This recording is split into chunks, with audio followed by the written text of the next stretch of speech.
மூச்சை பிடித்து வைத்துக் கொள்ளுங்கள். மீத்தேன் எடுக்கும் முறையை முழுமையாக பார்க்கலாம்.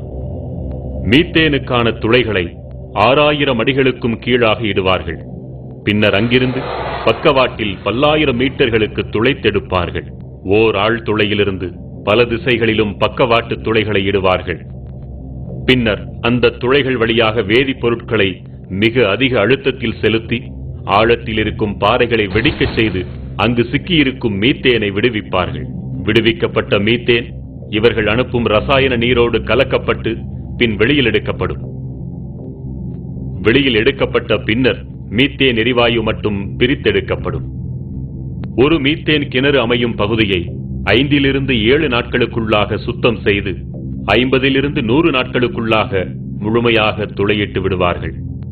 ஆழ் துளையிலிருந்து மீத்தேனை எடுக்கும் முறையை ஒருமுறை பார்த்தாலே போதும், நம் மனமெல்லாம் பதறிப்போகும். இந்தியா என்பது ஒரு விவசாய நாடு. விவசாயம் இந்தியாவின் முதுகெலும்புன்னு சொன்னா, இந்தியாவின் முதுகெலும்பை முறிக்கின்ற வேலை, தமிழகத்தின் முதுகெலும்பை முறிக்கின்ற வேலை இப்ப நடந்துட்டு இருக்கு. ஒரு கிணற்றுக்கு மீத்தேன் எடுக்க ஓர் ஆண்டிற்கு 400 லாரிகள் மணலும் 400 டேங்கர் லாரிகள் அளவிற்கு நீரும் தேவை. அதாவது 100 வீடுகள் முழுமையாக கட்டுவதற்கான கட்டுமான பொருட்களை கொண்டு ஒரு முறை மீத்தேன் உறிஞ்சப்படுகிறது. ஒரு மீத்தேன் கிணற்றுக்கு மட்டும் 5 நாட்கள் நடக்கும் இந்த நீரியல் விரிசல் முறைக்கு 5,66,00,000 லிட்டர் தண்ணீர் தேவைப்படுகிறது. சோதனை முறையில் 50 கிணறுகளுக்கு மட்டும் கணக்கிட்டால் கூட 263 கோடி லிட்டர் தண்ணீர் தேவைப்படுகிறது. 50 கிணறுகளா என்று அவசரப்பட்டு வாயை பிளக்க வேண்டாம். நம்மை வாழ வைக்கும் தஞ்சை டெல்டா பகுதியில் சுமார் 2000 மீத்தேன் கிணறுகள் வரவிருப்பதாக புள்ளி விவரம் சொல்கிறது. அப்படியானால் அந்த 2000 கிணறுகளில் ஒரு முறை மீத்தேன் எடுக்க மட்டும் 4 TMC தண்ணீர் தேவைப்படும். 4 TMC நீர் என்றால் எவ்வளவு தெரியுமா? அதை கொண்டு சுமார் 40 லட்சம் பேருக்கு அன்றாடம் 100 லிட்டர் வீதம் ஆண்டு முழுவதும் பகிர்ந்தளிக்க முடியும். இன்னும் எளிமையாக சொல்வதென்றால் 40 லட்சம் பேருக்கு 365 நாட்களுக்கும் நாளொன்றுக்கு 5 குடம் தண்ணீர் வீதம் தர முடியும். மேட்டூர் அணையின் முழு கொள்ளளவான 93.4 TMC நீரை இந்த கிணறுகள் 4 மாதங்களில் குடித்து தீர்க்கும் என்றால் இதன் அபாயத்தை புரிந்து கொள்ளுங்கள். இந்த பகுதியில் முதலில் குடிநீர் இல்லாமலும் அடுத்தது விவசாயம் இல்லாமலும் படிப்படியாக இந்த பகுதி மக்கள் இந்த மண்ணை விட்டு வெளியேறுகின்ற நிலைமை ஏற்படும். கர்நாடகாவிடமிருந்து 10 TMC தண்ணீரை பெறுவதற்கே 20 TMC கண்ணீரை விட வேண்டிய நிலைமையில் இருக்கிறோம் நாம். என்றால் மீத்தேன் கிணறுகளுக்கு தேவையான நீர் அனைத்தையுமே காவிரியிலிருந்து மட்டுமே எடுப்பார்கள் என்று குழந்தை கூட நம்பாது. நிச்சயம் ஒட்டுமொத்த தமிழகத்தின் தண்ணீரும் இதற்காக உறிஞ்சப்படும். இப்படியே அடுத்து வரும் 30-40 ஆண்டுகளுக்கும் மீத்தேன் குடிக்கப் போகிறார்கள் என்றால் நம் இயற்கை வளங்கள் எவ்வளவு கொள்ளை போகும் என்பதை கற்பனையாவது செய்து பார்க்க முடிகிறதா? இது நமக்கும் நம் சந்ததிக்குமான குடிநீர் அல்லவா? தனியாரின் கொள்ளை லாபத்திற்காக கொடுத்துவிட்டு தண்ணீர் இல்லாமல் நாம் அலைய வேண்டுமா? தண்ணீருக்கு இந்த நிலை, மணலுக்கு என்ன நிலை என்பதை இனி பார்ப்போம். ஒரு கிணற்றுக்கு 400 லாரிகள் மணல் தேவைப்படுகிறது என்றால் இனி வரவிருக்கும் 2000 கிணறுகளுக்கு 8 லட்சம் லாரிகள் மணல் தேவை. அதாவது 80,000 வீடுகள் கட்ட தேவைப்படும் மணலை விழுங்கப் போகின்றன இந்த மீத்தேன் கிணறுகள். இதே போன்று 40 வருடங்களுக்கு மணலும் தண்ணீரும் விழுங்கப்பட்டுக் கொண்டிருந்தால் நம் தலைமுறைகள் என்னவாகும்? இந்த மணலையும் தண்ணீரையும் கொள்ளிடம் காவிரி மட்டுமல்லாமல் தமிழகத்தின் இதர ஆறுகளிலிருந்தும் நிச்சயம் எடுப்பார்கள். ஏற்கனவே மணலை தின்று தீர்த்த மட்டும் போதாதென்று இப்படி அடிவரை சுரண்டும் அதிபயங்கர திட்டம் வேறா? கொள்ளையடிப்பதற்காக எவ்வளவோ சிந்திக்கிறார்கள், அதை தடுப்பதற்காக கொஞ்சமாவது சிந்திக்க வேண்டாமா? மீத்தேனை எடுக்க மணலும் தண்ணீரும் மட்டுமல்ல, 635 வகையான நச்சுத்தன்மை வாய்ந்த வேதிப்பொருட்களும் பயன்படுத்தப்படுகின்றன.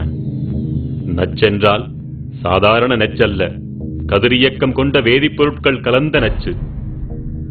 இத்தகைய நச்சு வேதிப்பொருட்கள் தான் அடுத்த 30-40 ஆண்டுகளுக்கு நம் தாய் மடி போன்ற தஞ்சை நிலத்திற்குள் செலுத்தப்படும்.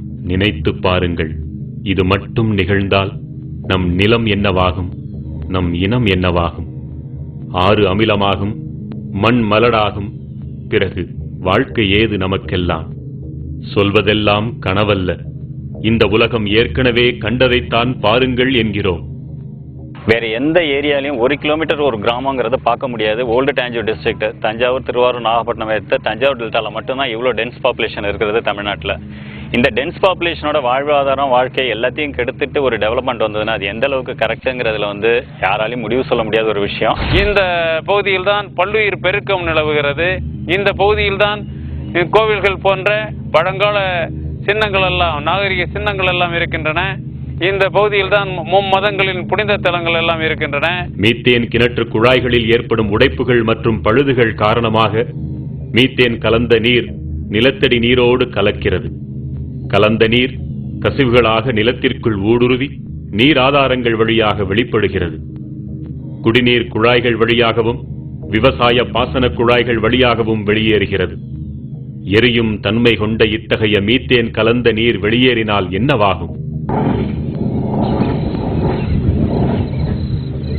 மீத்தேன் கழிவு கலந்த நீர் நெருப்பு பட்டவுடன் பற்றி எறிந்தது.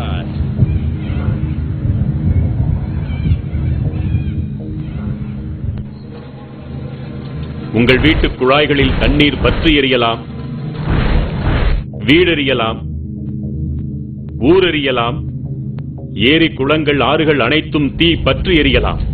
காவிரி டெல்டா தீக்காடாகலாம். வாழ வழியில்லாமல் யாவும் மீத்தேன் குடித்து சாகலாம். சற்றேனும் விழித்துக் கொண்டாலோ இத்தனையையும் தடுக்கலாம். மீத்தேன் எடுத்தது போக இக்கிணறுகள் வேதிப்பொருட்களோடு கலந்த மணலையும் நீரையும் கழிவுகளாக தருமல்லவா? பேராபத்தை விளைவிக்கக்கூடிய அந்த நச்சுக் கழிவுகளை என்ன செய்ய வேண்டும், என்ன செய்வார்கள்? இக்கழிவுகள் அனைத்தும் குட்டைகளில்தான் தேக்கி வைக்கப்பட வேண்டும். அதுவும் பூமிக்குள் கசிந்து விடாதபடி குட்டைகளின் அடிப்பகுதியிலும் பக்கவாட்டிலும் சிமெண்டால் பூசி தண்ணீர் ஊடுருவாத தார்பாலின் கொண்டும் பாதுகாக்கப்பட வேண்டும் என்பது விதி. ஆனால் இந்த விதிப்படியெல்லாம் இக்கழிவு நீரை உலகில் இதுவரை எங்குமே பாதுகாக்க முடிந்ததில்லை. எப்படியாவது நீர் நிலத்தடி நீரோடு கலந்து விடுகிறது. பெருமழை காலங்களில் இந்த குட்டைகளில் இருக்கும் கழிவு நீர் வெள்ள நீரோடு அடித்துச் செல்லப்படுகிறது.